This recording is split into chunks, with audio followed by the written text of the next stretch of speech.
I'm so excited to see what you all have achieved in the last few years.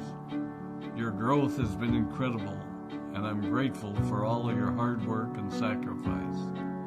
A lot of that growth has been brought about by new people coming into the business to take advantage of our generous marketing plan and effective product line. So I thought I would take just a moment of your time to share with you a little bit about where Forever came from and where Forever is going. I've heard people describe this as our culture, but I think it's simply who we are.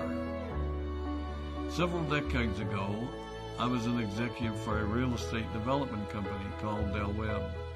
And at that time, there was a lot of excitement about a new business concept. And like many of my colleagues and friends, I went along to a business opportunity meeting and listened to a presentation about multi-level marketing. I immediately fell in love with the concept that people would be motivated to help each other and be able to make a living doing so. It's a beautiful thing when you think about it. Although I was enjoying my career, I didn't think that I was contributing as much as I wanted, or as much as I could, to improve the well-being of the people around me. Inspired by the concept of people helping one another, I set out to write a marketing plan that is almost identical to the one that we use today. As I developed it, I had two goals. One was to pay the highest bonuses possible and still be able to run a company effectively. Two, to build a plan that would motivate and encourage people to keep working. I wanted a plan to reward those that remain active and engaged. I love the concept of a royalty income. However, I believe that it's good for our souls to work hard. People who work hard are happier. Of course, if you work hard, you should play hard. And that was one of my motivational factors in starting Forever Resorts. It was to give people the opportunity to spend time with their loved ones and experience the wonder of nature. Next time we're together, maybe I can tell you more about my passion for our resorts, our rare animals, and spectacular natural resources. So, with the marketing plan prepared, I needed to find a product. And we searched around and looked at different opportunities. I was passionate about finding something that was effective, consumable, and that we knew would not be a fad. During my search, I met a group of doctors who had developed a method of stabilizing aloe vera. They convinced me of its efficacy, and we began testing the product, and were amazed by the results. We were in business. We had a fair and balanced marketing plan, a consumable, effective product, and the third ingredient, an absolute conviction that we could make a difference in the lives of the people around us. And while it might have been a bit presumptuous, we honestly believed that we could make a difference in the world.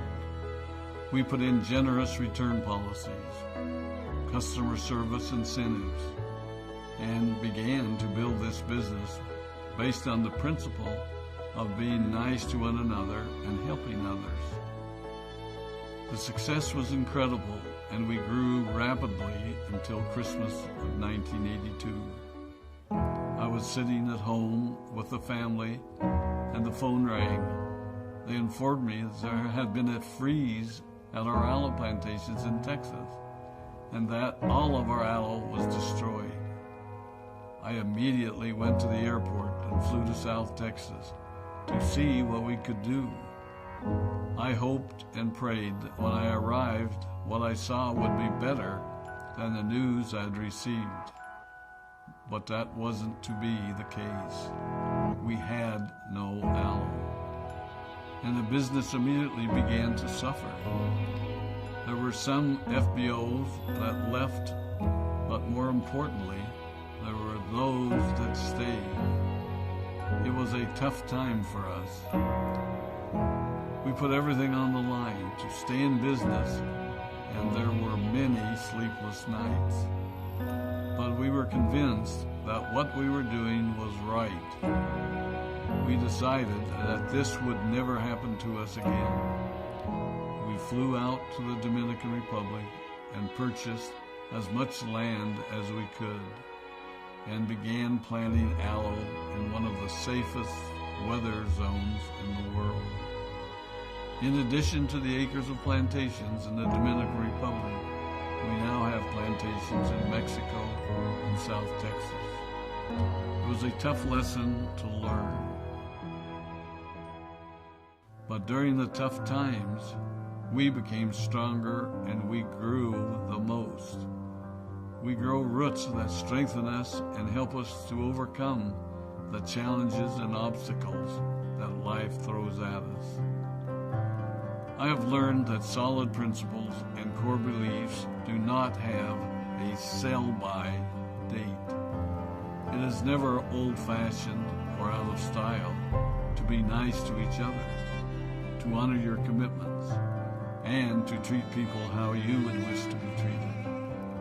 I recognize that many of you might not have heard about our beginnings, as you are new in the company. I am thrilled that you're part of our forever family, but I ask you to be mindful of the foundation upon which this company has been built. Forever was built on the principles of paying the highest bonuses possible, providing the most effective and highest quality of product, and empowering people to serve one another. There are no shortcuts to success in our business. Of course, the speed at which we reach certain levels may vary, but the fundamental principles remain unchanged and will remain unchanged as we continue our journey over the next 4 decades and longer. There will be times when a pathway will open up to you that will tempt you to take a shortcut, to buy a little more product than you may need, to make a purchase in someone else's name, or other ways in which we are tempted to give up what we want most for what we want now. Never forget that you're a part of something special, a business that has been built upon taking the road less traveled. It may not be as fast and as shiny as you might want it to be, but take it from me, the road less traveled is more rich, more wonderful, more fulfilling, and more lasting than you can ever imagine. We love you, we appreciate you, we are proud of you. My name is Rex and I